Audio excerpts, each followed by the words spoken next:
Namaste. I'm Angela, and today we're going to be going over foundational postures from our yoga practice. So we'll start where we begin in easy seated posture. And this is a posture called Sukhasana in Sanskrit, the language of yoga. It's meant to be a posture that embodies that quality of sukha or ease. So it can be interchangeable. It can be a posture, simple cross-legged position. If you notice here, I'm sitting with my hips elevated onto a blanket, which makes this a little more accessible and a little more comfortable. There's also the opportunity for us to sit on a block or a bolster. For some people, sitting in this way can be incredibly challenging. So you can also have people extend their legs out in front of them and just find a place of ease. And that's the most important part about this posture. Once we find ourselves in the posture, we want to allow ourselves to connect with the earth element. So bringing our awareness to those points of connection and contact with the earth and lengthening tall from those points of contact with the earth up towards the heavens. This is a great posture to start our yoga practice in, and we can always add some micro exercises into this posture to warm us up and prepare us for the practice ahead. So a nice thing to do here is maybe some shoulder shrugs, inhaling the shoulders towards the ears and exhale, rolling them back and down. Maybe side body stretching, right arm up and overhead, and then the opposite side as well. This is also a great place to incorporate a twist. Maybe bringing right hand to left knee, left arm behind.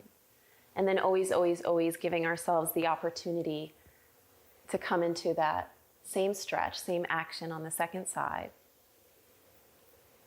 So this is our foundational posture, Sukhasana, or easy seat. The next posture that we'll work on is another quintessential yoga posture, a foundational posture called Balasana, or child's pose.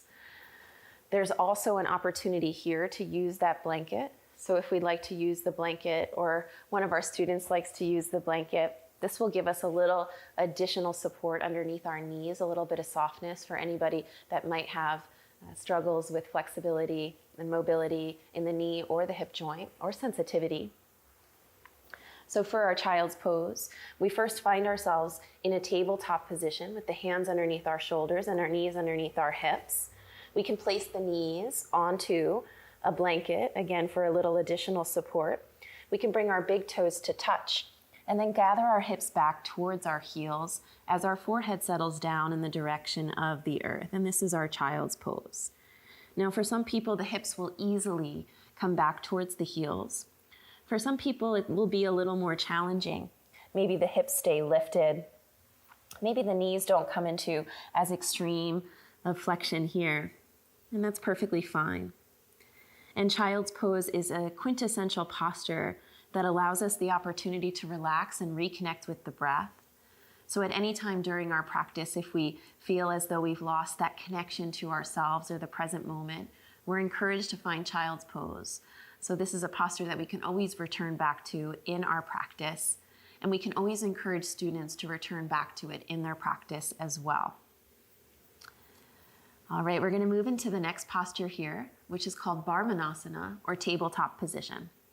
You can always use the blanket here underneath the knees still in our tabletop position. And again, that blanket can be used for people that have knee sensitivity.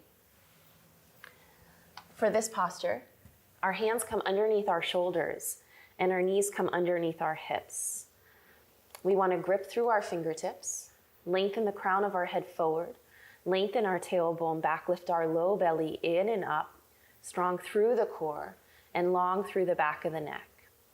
This is a posture that is a transitional posture. We move through this posture to come into a multitude of other postures, particularly child's pose and downward facing dog are options of where to move from here.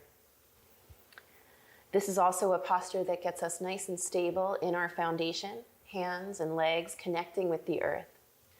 We're going to move through two spinal articulations here, which again are postures that are included in almost all of our yoga practices. They're called cat and cow. And we'll start with our cow pose. So with our cow pose, either the tops of the feet can remain down to the ground, or we can tuck our toes underneath us. We're going to come through an in-breath. So as we inhale, we let the navel settle down towards the earth as we draw the chest in between the biceps and shift our gaze upward. And that's our cow pose, Balasana. And then as we exhale, the tops of our feet land. We can tuck our tailbone under, lift through our middle back, and draw our chin in towards our chest. And that's our cat pose, Asana. And we'll do that a few more times. So we'll inhale, our toes tuck, our navel drops down towards the earth, our chest draws forward, and our gaze lifts up. That's our cow pose. And as we exhale, the tops of our feet land, our tailbone tucks, our low belly lifts, our chin draws in towards our chest. One last time, we'll inhale, our toes tuck, our navel drops, our chest draws forward, our gaze lifts up. That's spinal extension. And as we exhale, the tops of our feet land, our tailbone tucks, our low belly lifts, chin draws in towards the chest for spinal flexion. And let's allow ourselves to land back in our tabletop position. From our tabletop position, we're going to move into our next posture here, which is called Chakra Bakasana, or Sunbird Posture. This is a posture that starts to incorporate some balancing into our tabletop position. And this can be practiced in a multitude of different ways, from a multitude of different angles, extending the appendages in all different directions. But we're going to start with the most basic form here. So from our tabletop position, we'll extend one leg behind us, tucking the toes of that foot and pressing through the heel of that back foot. We can stay here for a nice long while, maybe getting that nice stretch along the back body. Or we can lift our back leg behind us and then start to lift the opposite arm out in front of us. And this is our Sunbird posture. We want to tack the outer edge of the left hip down so that the left toes point down towards the earth. We want to continue to draw the navel back towards the spine so that we're stable in the core. And remember, we can always stay here, or we can add some micro exercises into this posture. Some core exercises would mean bringing the elbow and the knee a little bit closer towards each other. We can also bring an arm and a leg out to one side. A nice thing to play with here is maybe even coming into tiger pose, bending that back knee, bringing the front hand back to connect with that back foot and opening the heart for a little more spinal extension. And then reversing ourselves out via Sunbird and landing ourselves back in our tabletop position. So you can always get creative here with what you'd like to add on, again, depending on where your flow and sequence is heading. All right, from our tabletop position, we're going to move into another posture, which is called Arta Mandala Asana, meaning half circle. This is oftentimes referred to as a modified side plank. So for our half circle or modified side plank, we'll extend one leg behind us, tuck the toes of that foot. So my right leg extends behind. I'm going to pivot on the left knee and let the left toes land towards the long edge of the mat as I spin onto the sole of the right foot and stack the right hip atop the left hip. I want to grip through the grounded hand so the left fingertips ground down, left hand landing underneath the left shoulder. And then I can peel open through the right side body, expanding the right fingertips up towards the sky. Again, pressing the outer edge of the right foot down, gripping through the fingertips of the grounded hand. The right arm reaches high. And we can always play here as well, maybe incorporating some micro exercises or balance into this posture. So we can always sweep the upper arm up and over the top ear for a little additional length across the side body. We can also lift through the back leg, working a little bit more into balance. There's always that option of maybe working into the core with some side crunches, or even working again into a heart opener here, grabbing hold of that top foot with the top hand. So again, you can allow yourself to get creative with this posture. We're going to move this in right into the next posture, the next foundational posture, one of my favorite postures, called Parigasana, or gate pose. So from our Arta Mandala Asana, we bring ourselves up through standing. So we're standing on left knee, right foot. We can reach our arms high. And then as we exhale, sliding the right arm down the right leg, the left arm can reach up and over the left ear. And that's our gate pose. Again, lengthening through the side body, the inner thigh, and the hips. Another way that I like to do this is maybe working the bind around that left wrist. So pointer and thumb finger of the right hand hook onto the left wrist. We generate length. And then we can side dip in this fashion.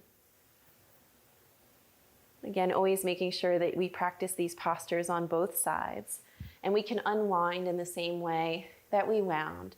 So coming back into our half circle posture, coming back into our tabletop position, maybe landing back in our child's pose.